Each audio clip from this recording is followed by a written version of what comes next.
पुण्य जब खत्म होगा, स्वर्ग मिले हैं जिस पुण्य से, वो पुण्य जब खत्म होगा तो दोबारा पृथ्वी पर फेंक दिया जाता है स्वर्गों से, और फिर यहीं पे जन्म लेना पड़ता है। ना जाने कौन सा जन्म मिलेगा। एक बार कृष्ण महाराज और अर्जुन जा रहे थे और एक नाली बह रही थी, गंदी नाली, वहां पर एक किरमी पैदा हुई थी, वो भी बह रही थी। कृष्ण महाराज उस किरमी को देखने लगे, तो कीड़े को देखने लगे। अर्जुन कहते हैं कि महाराज आप इस नरकों के कीड़े को क्यों देख रहे हो, चलो हम अपने रास्ते चलते हैं आगे। तब कृष्ण महाराज ने बात बताई, अर्जुन ये बड़ी भेद की बात है, देखो कर्मों की गति को समझो। ये जो कीड़ा मैं देख रहा हूँ, ये कुछ देर पहले स्वर्गों के राजा इंद्र की पदवी पर विराजमान था।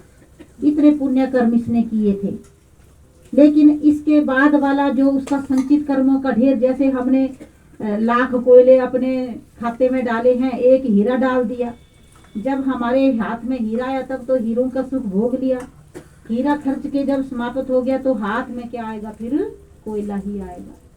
ठीक इसी प्रकार जब पुण्य कर्म खत्म हो जाते हैं तो फिर ना जाने अगला कर्म कौन सा भोगने को आता है, हमें मिलता है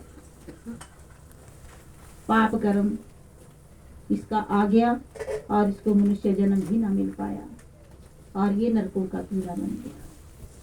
तो इसलिए भगवान राम कहते हैं स्वर्ग हो स्वल्पंत दुखदाई, प्रयत्न करना है तो परमात्मा से मिलने का प्रयत्न करो, क्योंकि परमात्मा को भूले व्यापे सबे रोग, बेमुख हुए राम से लगे जन्म जन्म वियोग। यदि आज हम परमात्मा से बेमुख हो जाएंगे तो फिर जन्मों जन्मों तक वियोग पड़ जाएगा, 84 में चले जाएंगे, फिर संयोग होने का मौका ना मिल पाएगा।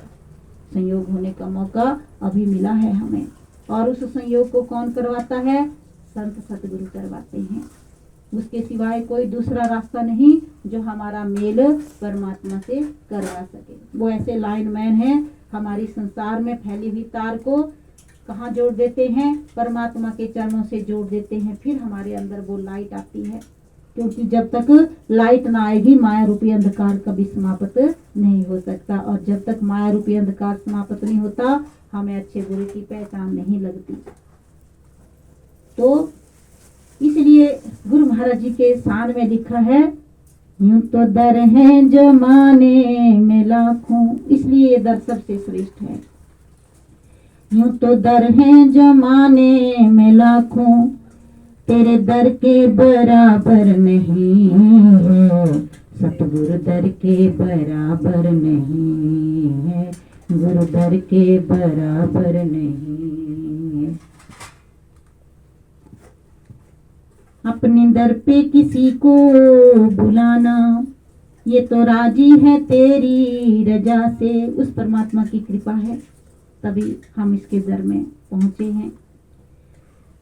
अपने दर पे किसी को बुलाना, ये तो राजी है तेरी रजा पे, ऐसा कोई ऐसा करार तो नहीं, तेरे दर का गदागर नहीं है। यूं तो दर हैं जमाने में लाखों, यूं तो दर हैं जमाने में लाखों, तेरे दर के बराबर नहीं है, सतगुरु दर के बराबर नहीं है, तेरे दर के बराबर नहीं है।